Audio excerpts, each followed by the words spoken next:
manager because they'll be too long, and a number of other things that Adam and Susie both talked about you need in order to make good data visualization.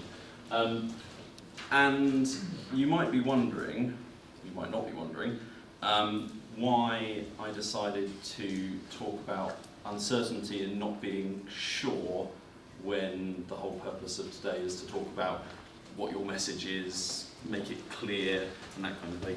And I feel sort of vindicated in some way because I looked at who was speaking and what they were speaking about, and I knew that that would be sort of well covered in terms of some of the nuts and bolts and in terms of what are some key principles about that. And what I was more interested in is, from my work, which is working in the NHS,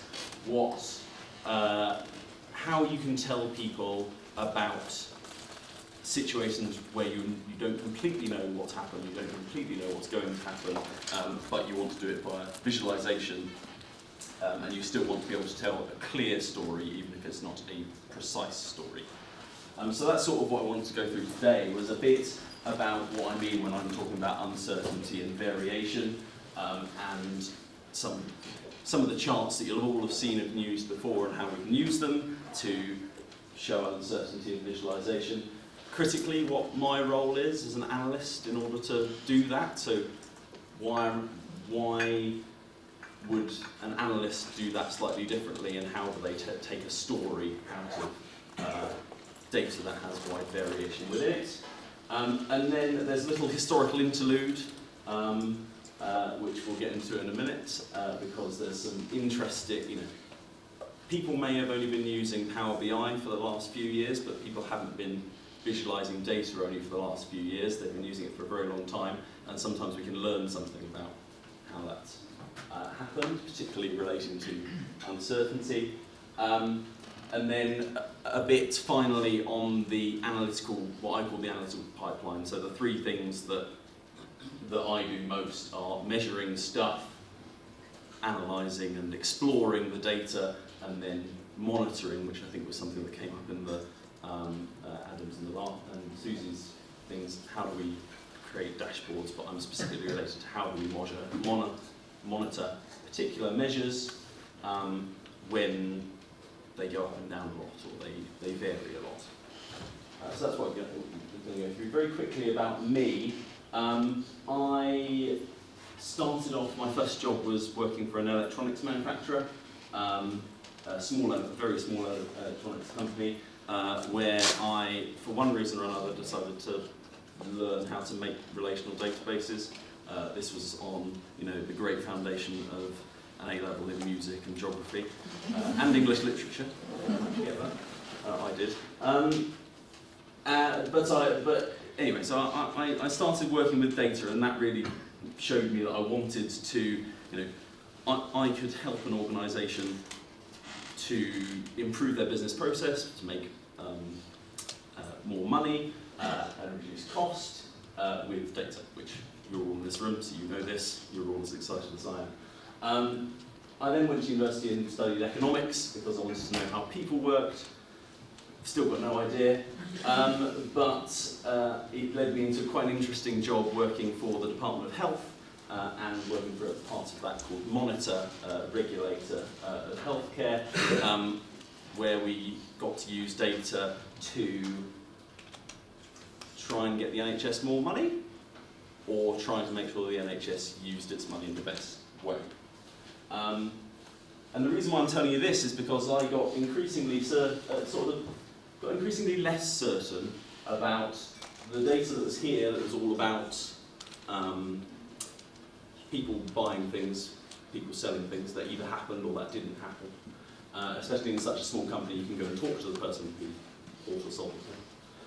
To feeling like you had to make very clear decisions and very clear evidence to politicians, etc., who have very limited time because they're campaigning for Tory leadership and things like that. To a world where the Royal Free Hospital, and I'm not singling out the Royal Free Hospital, which is a great organisation, where the data is very messy, process is very messy, lots of people are running around trying to treat patients and do the best that they can for them, but that means that healthcare is very difficult and complicated, and trying to show that in a nice bar graph and get across a good story is often quite difficult. So I thought I'd put up a quote. It makes you sound quite pompous if you ever recite this when someone is being inexact to you. As you can guess, I may have found out. But the essence is this, that the world is uncertain, and particularly when you're looking at healthcare, each individual patient is different, and they might have different outcomes based on different processes that they go through. So what we have to do, or what I feel the role of analysts to do, is to try and manage that uncertainty, to try and make the decision makers less certain than they otherwise would be, even though they can't be exactly certain. What I'm talking about, uncertainty and variation here, are these two things. So uncertainty, keep on saying it, when you're not completely sure about something, and we're not completely sure, as I say, about everything all the time, or at least I feel I am. And variation is when I'm talking specifically about data and how a collection of data might have a big spread or a small spread. The differences between the data points might be large or small. It might have trends going up, it might have trends going down, and we have to try and make sense of that. So often what I get is a load of data, and like the data that Susie showed in all the spreadsheets with all the horrible formatting and things like this, before it got put into Power BI and made was exactly the kind of stuff that I work with. So someone gives me a big data set, they say, here's this problem, go away, you've got half an hour. So that's what I mean by variation, and it's related to uncertainty in the sense that variation in our data means that we can't be completely certain about the question we're being asked. So I'm talking about, someone asked me, how long is this patient going to stay in this hospital? I have to go and look at the data, and I can say, well, patients on average stay 5 days, and patients in this age bracket might stay longer, they might stay 7 days, but you can't, from the data you have, you can't make a clear prediction as an analyst. So what I wanted to go through here was a few of the ways that we try and use data visualization to make that obvious to people, to make it obvious that our data varies and that's why we can't necessarily be certain. And also as a bit of a, definitely not anti-statistics, definitely very pro-statistics, but trying to look at the way that you can do this through data visualization rather than summary statistics. So summary statistics are great, but they can be misleading, and they obscure and simplify trends. And I prefer to find patterns with my eyes, at least to start with, and this goes into a bit of what I think what I see myself as an analyst do that's different from a statistician. So once you get data, it lands on you, you have to start plotting it. This is a great example of why you should start plotting it. Has anyone seen this before? It's called the Datasaurus Dozen, I can see why. What it is by Alberto Cairo, which I know has been mentioned at least once today, great information designer, and has got lots of great books out. I have peppered a couple of links to different books throughout this for further reading should you be interested. The Datasaurus Dozen shows 13 different data sets with coordinates, an x and a y, and what they all have in common, which won't be obvious by looking at it here, is that they all have the same mean value for their x coordinate, the same mean value for their y coordinate, their standard deviation, which is one measure of spread that statisticians often use, is the same on the x-axis and on the y-axis, and they also have the same correlation coefficient. So what I'm worried about when I do analysis that's based on tabular data is that I'm missing a dinosaur. which is obviously scary. How do you do this in simple terms? Here are my two favourite graphs, not the content necessarily, but the visualisation we use, histograms and scatter plots. So I use histograms a lot to get that idea of the spread of your data either across time or separated out by value. Because in here you can see things like the mode, the mean and the median. You can see how wide it is and how not wide it is. What this particular one shows is for the number of clinical commissioning groups, which are geographical areas in the country, how much of a particular drug do they prescribe branded versus unbranded. So whether this drug has got a particular label on it or it's just the generic that the NHS has. And this is the percentage on the x-axis from 100% of prescriptions being branded to no one in the country being 0%. So we can see that a couple of things from here. Around about 80% is the average. It's also the mode, but there's a tail off so that some CCGs are only prescribing 40% of their particular drug as branded. And as people have said before, others might not work in this particular way, but I like to see all of that before I then go and calculate the exact average and calculate the exact minimum of the data set, because I find the visualisation helps.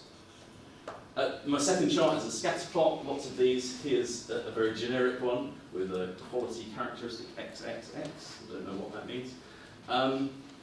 But this is exactly the same as this here. You can see there's some downward trend, but it's not exact. You haven't got all these in one line.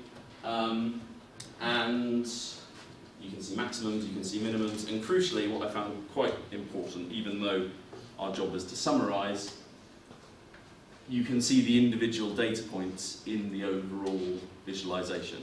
So it's just what Susie was saying about saying, that's great, but who are those 24 people? Sometimes you want to do the same with your visualisation. You want to say, this is what the spread looks like, but look, there was this one person who has number 5. And that does tend to help people relate to those things. This is from a great book, Art of Statistics. It's recently come out. David Spiegelhalter is, he had a great job title, Public Understanding of Risk. He's a professor of Public Understanding of Risk. But he's written some great books on statistics, and this is one example of how he put a YouTube video up where he asked people to put in the comments section how many beans were in this jar that was on this table. And he collected his guesses, and he tried to find good ways of visualising them. So we had the histogram that I showed you before, with the average probably around something like 2,000 beans in this jar, but also the box and whisker plot, which has the median value here, some of the outliers. This is on what's called a logarithmic scale, so it goes up in time, units of times 10, so 220,000 here. But obviously some people got it very, very wrong, don't know quite what they were doing. And you can see here on this dot plot that a lot of people clustered around this figure, there's lots of people on this figure, and that's actually because it's 10,000, so people rounded up or down their estimates to 10,000. So you can see, from a simple question, how many beans in a jar, we got quite a sort of, quite a lot of information on one page there. I am mindful in particular about what Susie said earlier, about being sort of wallowing in this kind of stuff. So as an analyst, I do want to get in, really get into the detail. And I don't like summarising things. But I suppose what I'm saying with these is that if your main story is lots of people measured this thing differently, lots of people's guesses were different, then this is a good way of showing it, rather than something about standard deviation or something like that. I said I'd talk a bit about what I mean when I say I'm an analyst and not a statistician, and this is a great little article that I think people should read from Google's chief decision scientist, which is another great job title, about what these three different types of people do when it comes to being part of an analytics or a data science team. And what the analyst is trying to do is to, at speed, surface potential insights faster than those other specialists. That's meant to be the job. Rather than being really, really rigorous and being able to make a causative link from one place to another, our job is to say there's something worth looking at here, there's something interesting in this bit of data. Yes, we can rule out some wild hypotheses that people might have about the data, but we're there to show the stuff and to get people engaged and to give them some summary, and that's sometimes in a bit of the same way as we were talking about information. The information is beautiful, and that kind of visual trickery. I don't like the phrase, but it is what it is. We're there to summarise. We're there to make things simpler so it's easy for people to do. I said I'd have a bit of a historical interlude, and this is partially because Julian and I first met on the internet, no jokes please, when I tweeted a picture that my partner had sent me about attendances at a London hospital. And this is from 1930, and the point I want to make is that this is visualising variation. Yes, it's a simple line chart, but this is because these attendances, people arriving at a particular place, vary over time. So if we just said the average number of people turning up at the London hospital in 1930 up to June was 1400, you can see. That doesn't really tell us that at Easter, which they've helpfully put a dotted line here to show that it's a sort of unusual occurrence, at Easter it was way down at 900. And it also doesn't show us that when the hospital changed its name, and moved premises, to the Whitechapel Clinic, it went up massively. So even simple things like plotting your data over time helps you to both tell the story, but also get some better sense of the variation. I've got another couple of ones from a similar thing. This was actually about a VD clinic, and it's all because my partner is doing some research into the history of venereal disease, in a structured way rather than just for fun, or something more personal. But there's some other examples that would just happen to be in this area. So this one, really what this is trying to say is that on average 10% of people have some kind of acquired or congenital venereal disease, and this is just saying that this is what 1 in 10 people look like. So if you have 100 people represented by 100 dots, then the black dots here represent those that might have that disease. And one reason why I like it is that it shows that it allows you to show the element of randomness. So the dots happen to be all over the place. You could have an animation perhaps where the dots change. But really what you're trying to show is that 10% figure. I think that's a much more engaging way of showing 10% than that, albeit a much less accurate one. Here's some I'm not too keen on, the last two. Although, this shows perfectly 25% is 1 divided by 4. And this one here is a picture of a Borstal institution, and saying that 16% of people in that institution have congenital syphilis. But anyway, just because these are from 80, 90 years ago, they're useful illustrations, I feel, that we've been doing this for quite a while, and that in certain instances we can learn a lot from them. The other thing that's worth noting about these is that they're all done by hand, and therefore people have had to take a lot of time on them, I suppose. I've occasionally had to make charts by hand in workshops, and they sort of do it on purpose so that you have to really think about what it is you're putting on the page, and it's quite useful. But we've got some lack of tufty chart junk here, I suppose. We haven't got grid lines and things like that, but we've got some useful annotations, which is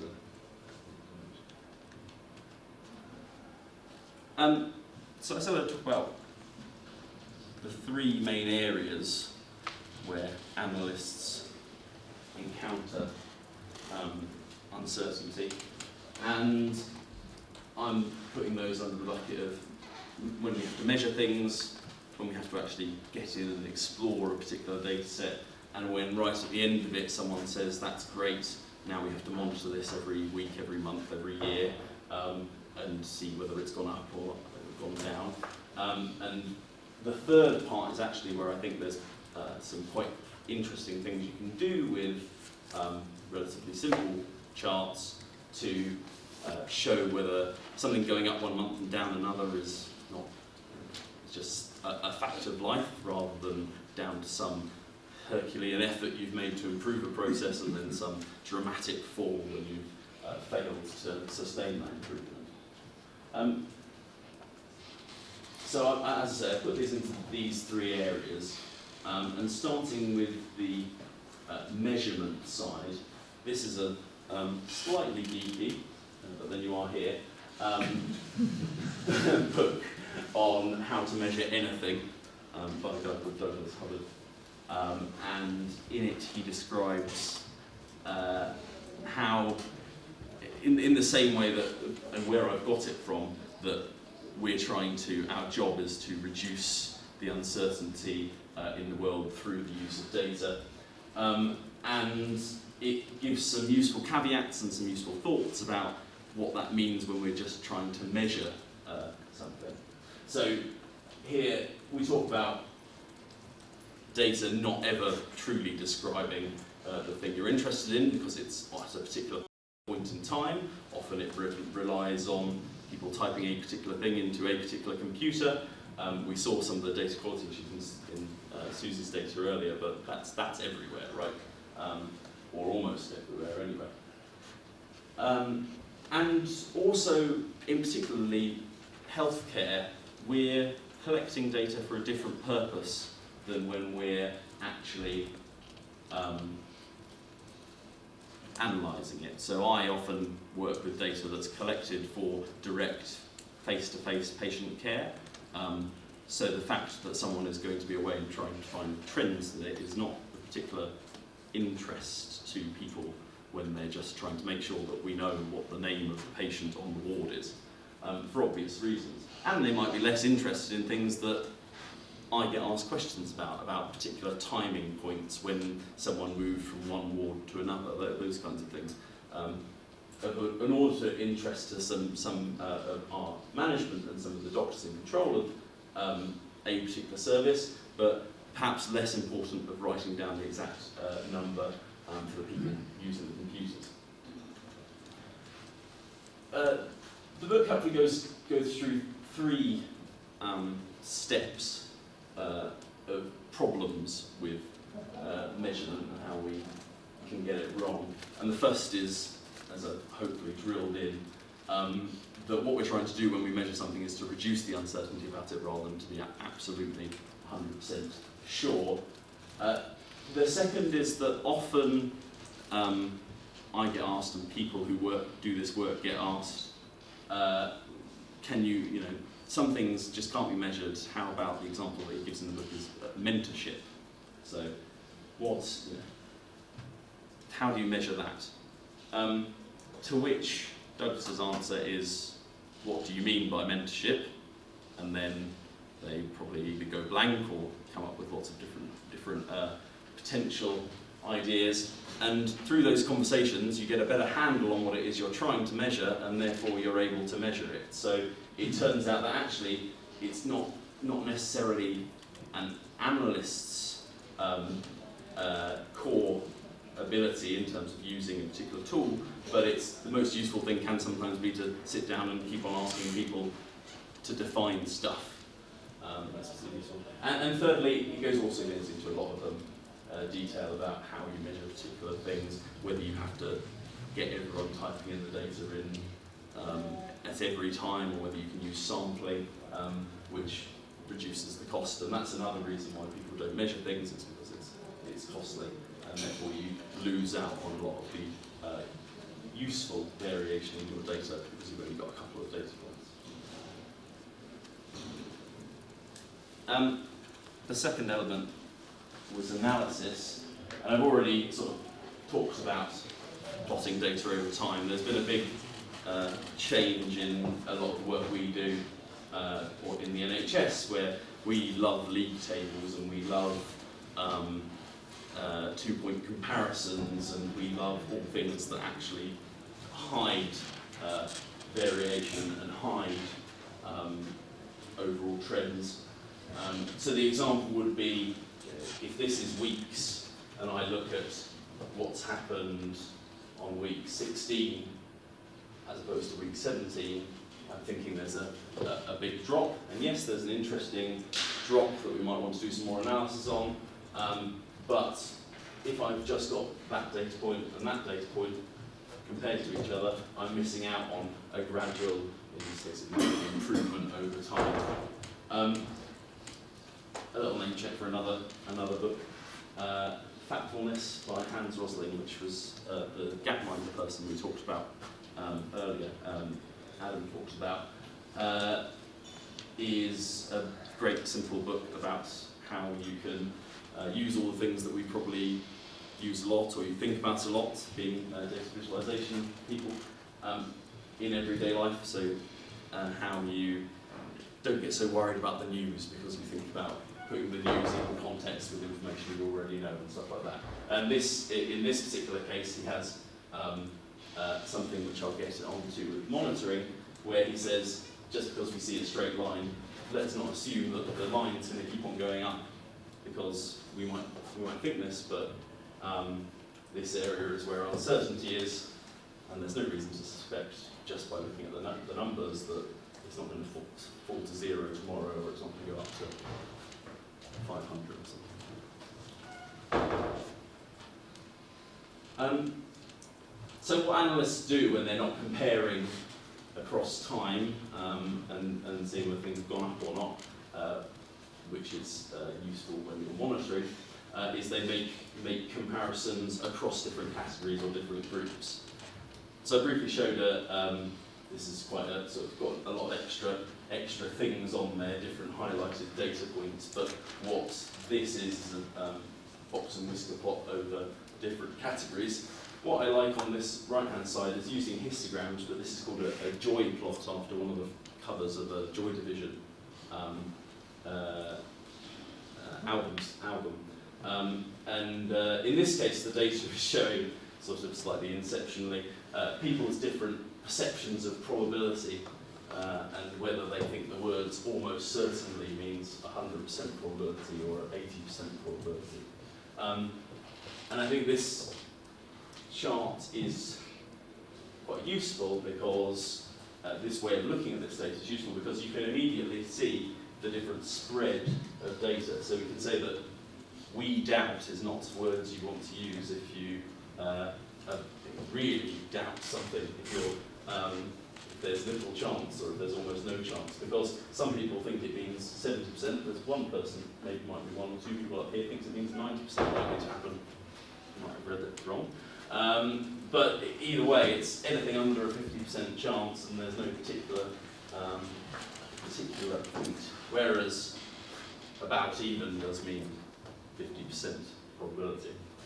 I just found that quite an interesting use of the joy plots there. I suppose this comes into statisticians would often talk about using particular statistical tests, t-tests, or chi-squared tests or things in order to try and see whether one group is very different from another group. And they work, and they're really good ways of doing it. But when you're trying to show that data does vary, this is often a lot better than that, and it means that you don't have to teach people statistics, which when you're not a statistician is much more preferable. Another way that you can visualize variation across time is through this is the Gapminder thing that Hans Rosling has done before, and I'll click on it to see if it comes up. Yes. So animation actually, increasingly as it gets easier to do, is often misused, and I have got very excited about it in my work and misused it a lot. But this is, and Hans Rosling does it very well, I think. So he takes two variables, in this case, number of children per woman, fertility, and life expectancy at birth. He gives us a dot per country, coloured by continent, and he shows that over time, from 1980 onwards, how those variables change. And I mean, Gapminder itself is entirely based, the work that he does is, to my mind, entirely based on the idea that the world isn't split into two, it's all these different countries varying to different amounts in different ways, and gradually, in this case, life expectancy improving, so things getting better, and just sort of trying to point out those elements. So this is an example of animation, I think, done, not just me, I think done very well.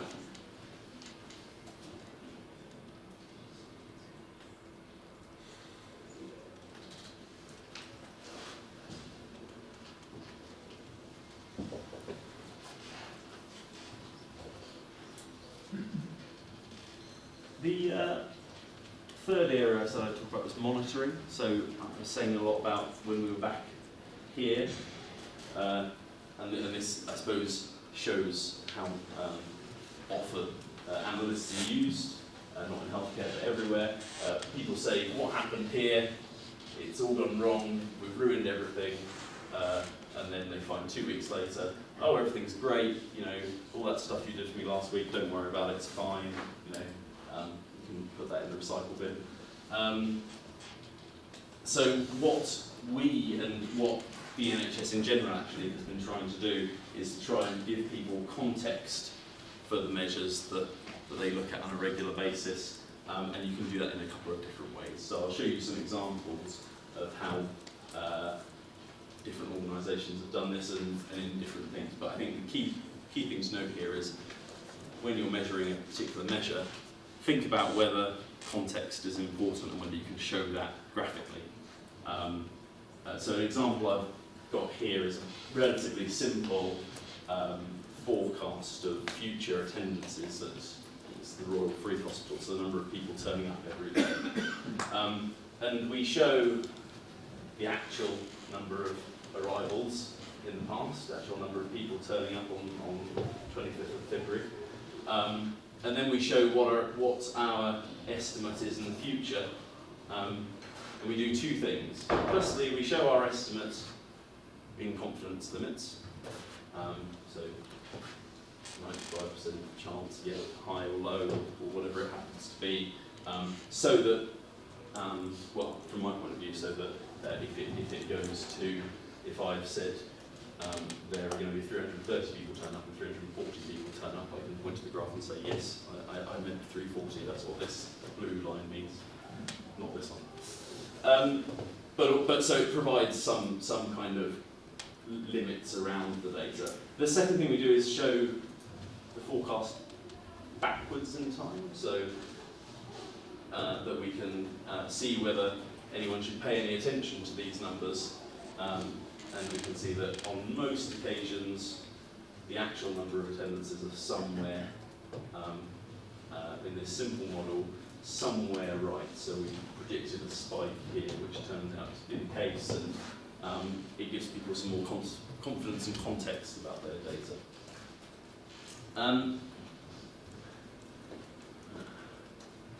So this hasn't come up very well in this chart, which is a shame. But what a lot of people use for, it's probably worth checking the slides afterwards actually, but what a lot of people use in healthcare for trying to measure changes over time and giving context about the past is to use SVC charts. So there's a very faint upper confidence limit and lower confidence limit here, which you won't be able to see from where you are. And they show the average variation in the process. So there's a lot of literature about SPC, statistical process control charts, which started out early in the last century by a man called Walter Shewart. But really what they're trying to do is to use past variation, so what the range of this process is, what the high and low might be, to show us when things actually change. So it's going back to the problem of someone coming and talking to me here to explain this when that happens next week. So very briefly, as I say, there's lots of work on it, but what it does is it takes the upper and lower confidence limits and says, here is your normal variation. This is what over the last year, how this measure has varied. And here is the average of that over time. And then it says, there are some things that statisticians can tell us that are unlikely to happen if this line might vary normally, but there's been a change. So one is that every month or every week it goes up one after the other. So the measure goes up and up and up and up. If that happens 6 times, then there's a very high likelihood that that's not just an accident, not just chance or sort of random variation in the data. And one of the second things is, there's a number of rules, but the second thing is that a shift has occurred if 8 times or 6, 7 or 8 times in a row you've had something that's above the mean. So these here denotes above the mean. And whilst this is sort of complicated to grasp perhaps initially, and definitely sort of complicated to get the rules right and explain to people how that works, it's been found to be very useful in lots of NHS organisations, essentially because you don't have people running around trying to fix things that then get fixed a week later, and you have a bit more of baked-in statistical rigour without anyone having to work out the statistics. A couple of final charts here are about how you can do that across time and across organisations instead of just trying to measure yourself against yourself. So this is one that's used a lot in healthcare. It's the summary level hospital mortality indicator, or SHIMI for short, or death rates to normal people. So what this chart shows is confidence limits again, but it's taking into account the fact that when you have a very small number of patients that you're treating, or a small number of deaths that and therefore a small number of deaths you're expecting to see, your confidence is, you're not able to be as confident about those results. So these confidence limits have got wider because the role of chance is greater in deciding whether or not the number of deaths at this particular hospital was expected. And how this is used, this is obviously something that has had a lot of it, working out the limits and predicting the number of expected deaths against actual deaths has got a lot of statistics behind it. But how it's used in healthcare is not to measure this person against this person, this hospital against this hospital, and say, oh, there's a slight difference here, so this one's much better, this one's worse, that's where all the money should go, or we should do a load of improvement on that. But to just say there are three, because of the uncertainty in these estimates, there are three main areas. There are hospitals that have higher than expected mortality, hospitals that have the mortality we would expect, and then those that have lower than expected mortality. And hospital death rates are obviously used quite a lot, but often talking about those three things, which is sort of a triumph of putting in a lot of complicated statistics and not letting anyone, people not needing to understand it if they feel like it makes sense. And I did try and find one example of where this can be done over time, and I showed the example on prescribing earlier. There's a great website called Open Prescribing, which is run by Dr. Ben Goldacre, who's written Bad Pharma and Bad Science and lots of other really good books. And what they try and do is to show the spread of variation in different prescribing across the country. And this is where they use a individual, I think this is an individual practice, their rates for prescribing a particular antibiotic over time, which is in the dotted red, against that measure seasonally adjusted. So this is sort of a seasonal, a trend with the seasonality taken out. So obviously in December we might be prescribing more antibiotics than June. And then what they've overlaid here is the deciles, so the spread of all of the rest of the country's data. So this line, below this line, fewer than 10% of practices prescribe at this rate or below. This is the average for the top 10%. And so we can see from this not only our individual practices data, we can see the overall trend, and we can see how that is at odds with an overall decline across the rest of the country. So I found that one of the few examples of being able to look at your organisation or a organisation compared with other organisations and the variation within them, and also doing so whilst not summarising too much and doing so reasonably simply, as simply as possible. So that's all I had to go through. There's some extra links. Thank you very much. Are there any questions?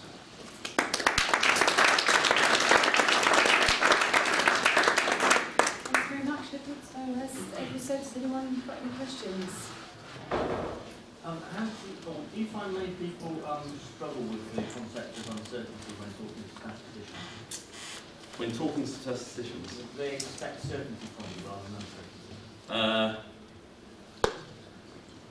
Yes.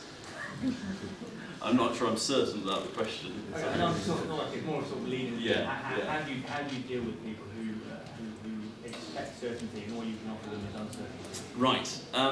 Well, actually, so I suppose two things. Firstly, I work a lot with doctors who have got a reasonable understanding from their sort of evidence-based medicine of what a t-test is and how those kinds of statistics work. And so I'm often fighting from the other end almost, trying to show that you can get value out of data without having to go through that process. I suppose the other thing is that I usually, and I suppose I haven't done it here, but I usually try and find one chart and stick with it. So if I get a histogram and I get people to use a histogram, then every time I talk to the same person about it, I use the same histogram. And eventually, whilst in the first case they might have only been interested in that average, eventually you see that they start having conversations as they understand it more about the range and the distribution of that data. So often people feel that they don't want to talk about it, and then eventually realise that when you look at an individual patient, that makes a bit more sense. Any other questions? Hi. So I definitely understand this sort of uncertainty. I think we all do. We all have it every day. My question is around how do you make sure that when you produce something that is uncertain and you've shared it with a person, that they don't go away and use it as certain afterwards? Because that would be my fear constantly. There's no context written on these things in such a way that it's very clear this is not certain. Yeah. So I agree, and it is something we worry about. We actually, so I work in something called the performance and analytics team, and we probably spend 40% of our time just doing training with the managers who use our reports and our data. And so whilst it's very hard for us to stop people taking things out of context, we spend quite a lot of our time making sure that people, at least if they really want to do that willingly, so they know that they're summarising wrongly, and they do understand what the lines mean and that kind of thing. But yeah. My internal customers are data scientists. I think that tells you everything. Any more questions? Okay, so it's the lunch break now, so food should be just outside. And we'll be back in here at 1:30 for Martin's site.